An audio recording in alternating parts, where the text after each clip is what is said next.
Sasa leo nataka tuangalie kifungu cha 32 kifungu kidogo cha kwanza mpaka cha 9 cha sheria ya ajira na mahusiano kazini, sura ya 366 ya sheria za Tanzania, marejeo ya mwaka 2023. Kifungu hicho kinazungumzia kuhusu likizo ya mwaka.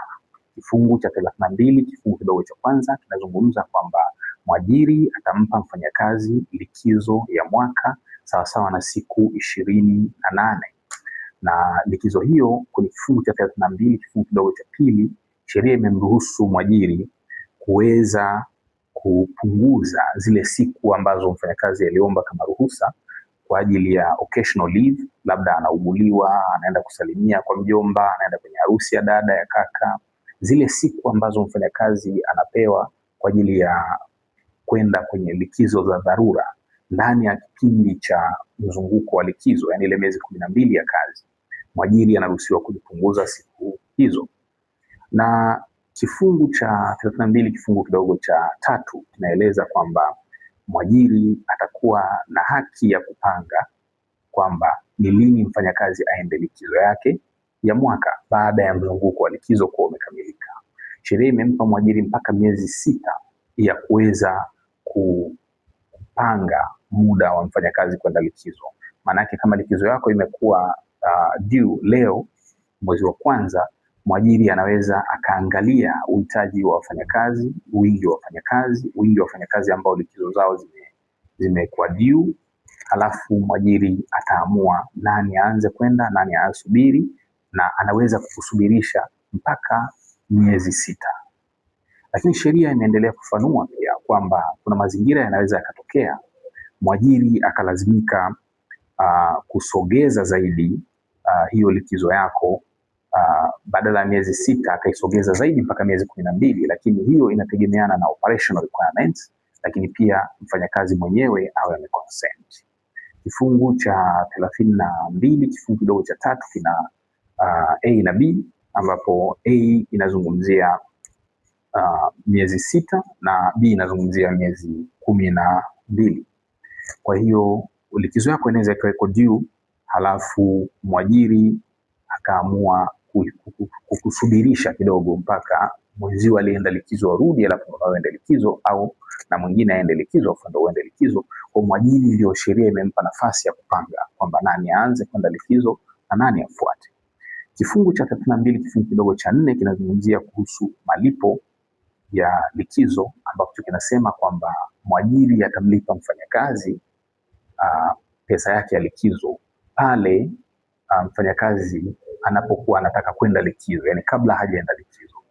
Lakini kifungu hicho kinazungumzia kwamba malipo ya likizo itakuwa ni sasa na mshahara wa mwezi mmoja, yani mwajiri atamlipa yule mfanyakazi mshahara wa mwezi ule ambao atakuwa yuko likizo in advance kabla hajaanza kwenda hiyo likizo, na atamlipa sawasawa na mshahara ambao wa kawaida huwa anamlipa ile basic salary ambayo huwa anamlipa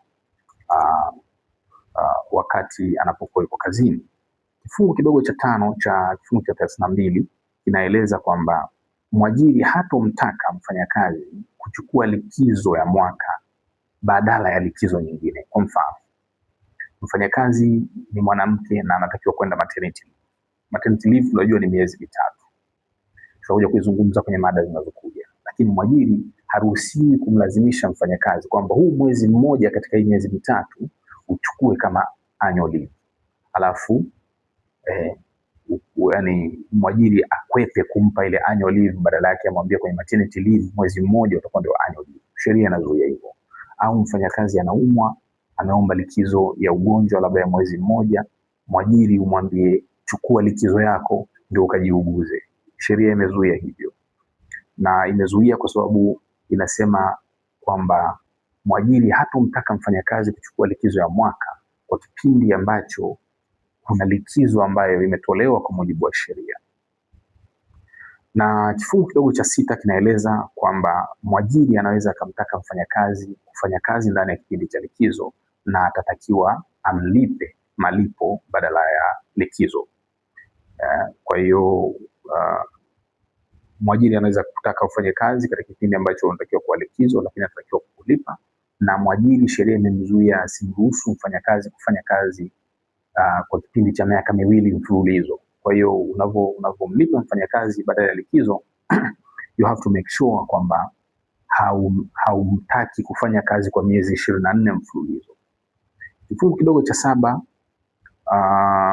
kinazungumzia kuhusu malipo badala ya likizo, kwamba mfanyakazi anapokuwa yuko likizo ukamtaka afanye kazi unatakiwa kumlipa licha ya kumlipa ile hela yake ya likizo, lakini tunatakiwa kumlipa malipo mengine.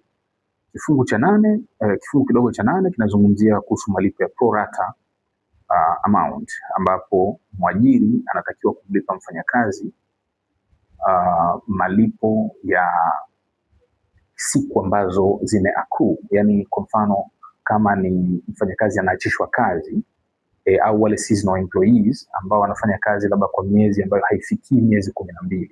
Kwa ile miezi michache aliyofanya kazi, mwajiri anatakiwa apige hesabu na amlipe malipo badala ya likizo, kwa sababu ile leave cycle inakuwa haijatimia. Halafu kifungu kidogo cha 9 kinaelezea kuhusu pro rata hiyo, kwamba hatolipwa mfanyakazi pro rata leave au pro rata amount pale ambapo anakuwa mwajiri amemchelewesha kwa mujibu wa kifungu kidogo cha 3. Yani kwamba labda nimwambia utasubiria wenzako waende likizo, wakirudi likizo na wewe uende likizo. Hichi kipindi hichi ambacho mfanyakazi anasubiria, sheria haimtaki mwajiri, haimlazimishi mwajiri kumlipa mfanyakazi hiyo pro rata amount. Kwa hiyo natakiwa hivi vitu vieleweke.